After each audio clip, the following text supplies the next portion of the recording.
कल संवैधानिक विकास का इतिहास पूरा खत्म कर लिए थे, ठीक है। कुछ उसमें पढ़े हो पुराना?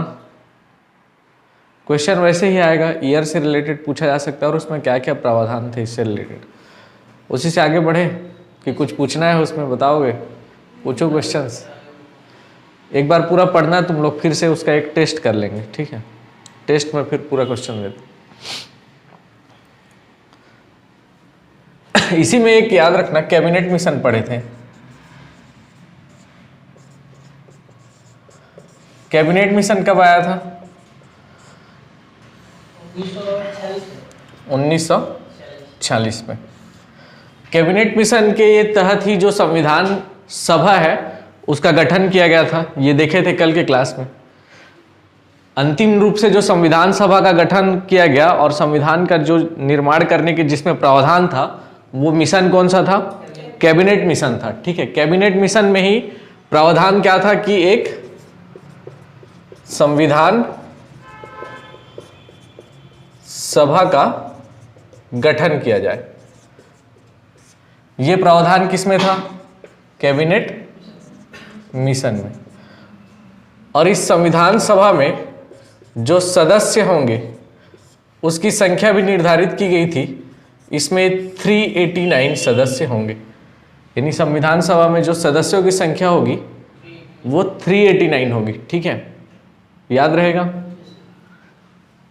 इस 389 सदस्यों में जो ब्रिटिश भारत था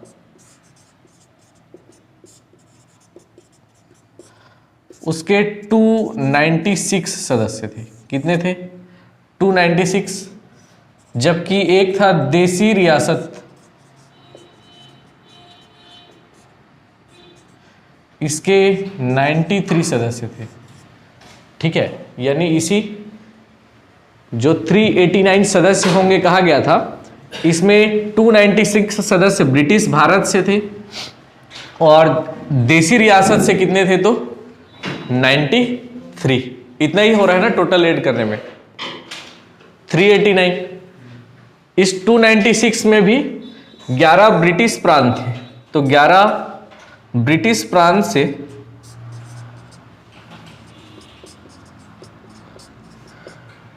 292 सदस्य थे और बाकी जो 4 बच गए वो कमिश्नरी क्षेत्रों से थे।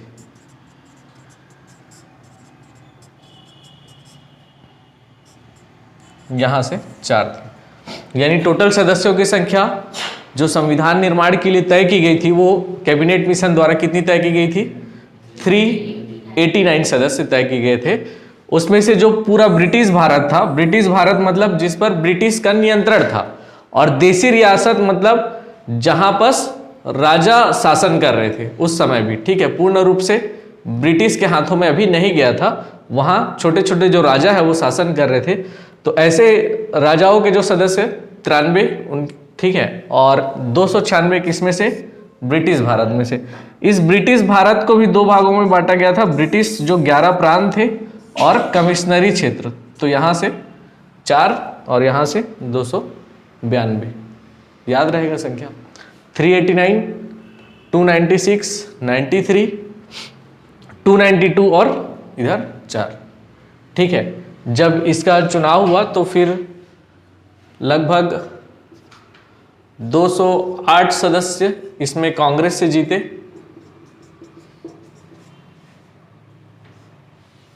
और 73 सदस्य एक मुस्लिम लीग था, तो मुस्लिम लीग से जीते थे, और 15 जो सदस्य थे वो अन्य से थे, ठीक है। जब संविधान सभा का चुनाव हुआ तो इतने इतने सदस्य इसमें से निकल कर आए थे। इतना इंपॉर्टेंट नहीं है, ये वाला याद रखना, ठीक है। इसमें एक और प्रश्न पूछ सकता है, अच्छा इसमें और क्या क्या प्रावधान थे ये और देख लो। इसमें थोड़ा सा संविधान सभा का गठन किया जाए और उसमें सदस्यों की संख्या भी यहां पर डिसाइड कर दी गई थी, ठीक है। इसके अलावा इसमें और क्या क्या प्रावधान था? चुनाव होगा, वो कैसा होगा? अप्रत्यक्ष चुनाव होगा। और कैसा होगा? सांप्रदायिक होगा।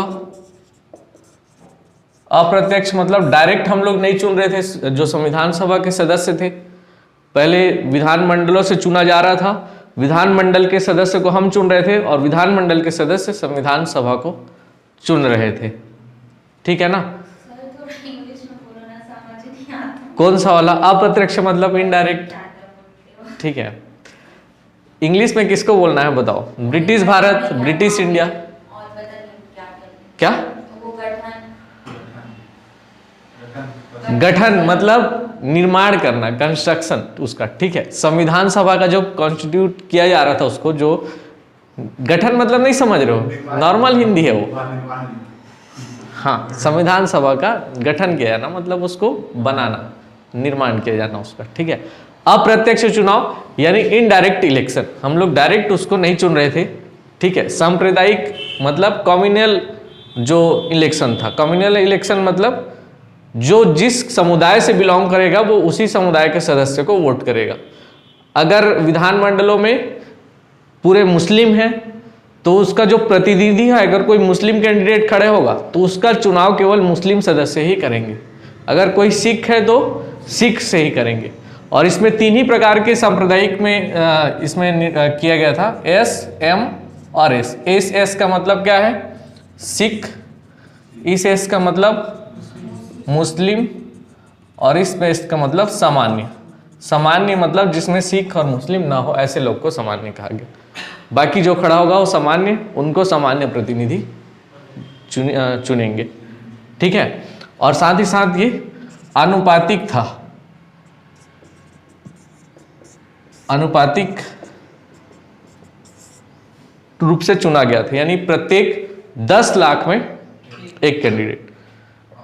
ठीक है, रेशियो के अकॉर्डिंग था, मतलब प्रतिनिधि खड़ा होगा तो कैसे होगा? प्रत्येक 10 लाख की जनसंख्या में, 10 लाख के पॉपुलेशन में एक व्यक्ति। ठीक है ना?